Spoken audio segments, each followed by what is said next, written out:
women reach menopause or perimenopause at different ages. So there's not just one age. We can't say, oh, okay, you reached 45, you're going to be in perimenopause or anything like that. So it's different for everybody. And part of that's genetics, part of that is lifestyle and epigenetics and a lot of things I think we don't even know about.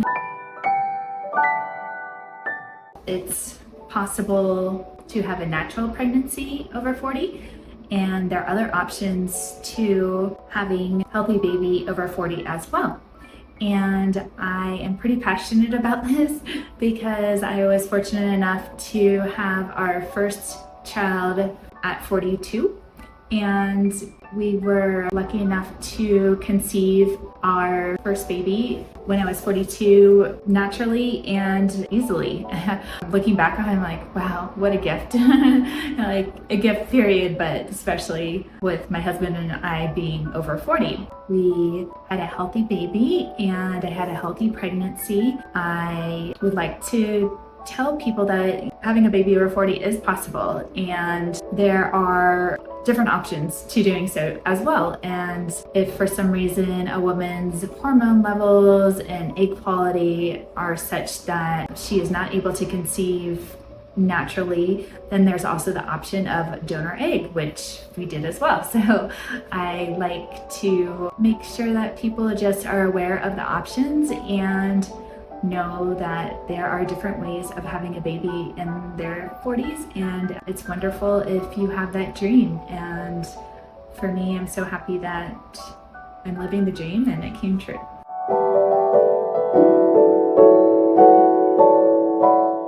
So pregnancy over 40 is definitely a big topic, and a lot of times people's AMH comes to play when we're talking about pregnancy over 40. And I like to say you are not your AMH, so please don't see that number and be scared or nervous or have anxiety. And I think it's easy to happen, so I guess I should say if you do, I hope that this brings you hope and peace, is that it's not all about your AMH. And we like to look at many other numbers, including your day 3 labs, which LH, FSH, estradiol, all very important.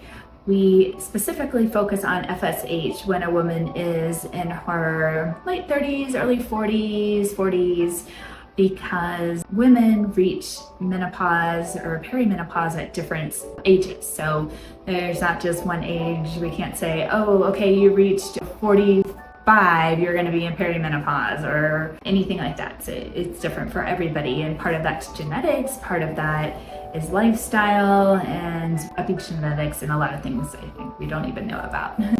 So we like to look at AMH as well as FSH. If FSH is over 20, then we get concerned that a woman is in perimenopause and we might not be able to get her hormones back to that hormone levels where is best supports natural fertility. Now, if that is the case, there are things that an IVF clinic can do, absolutely, and give you the hormones that your body needs to support healthy pregnancy.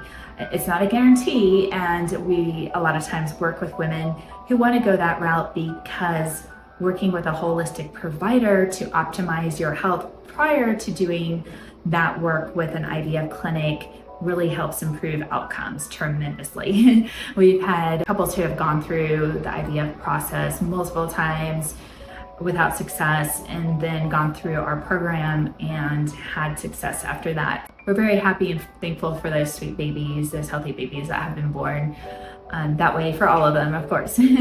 That's a wonderful option as well, is to optimize both the male and the female's health for IVF procedure.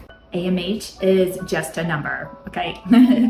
So we've worked with women whose AMH is below 1 and the women have had a successful pregnancy. So if your AMH is low, don't worry. And even if it's below 0.0 something, then you have options. And those options might be solely a donor egg, but that's an incredible option as well.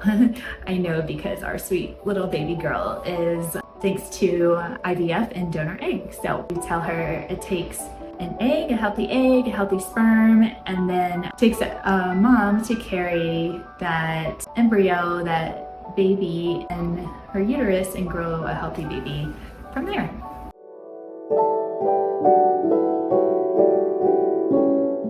If you are thinking about having a baby close to 40 or over 40, it is really important. I believe it's important for everyone, no matter what the age, but especially if you're over 40.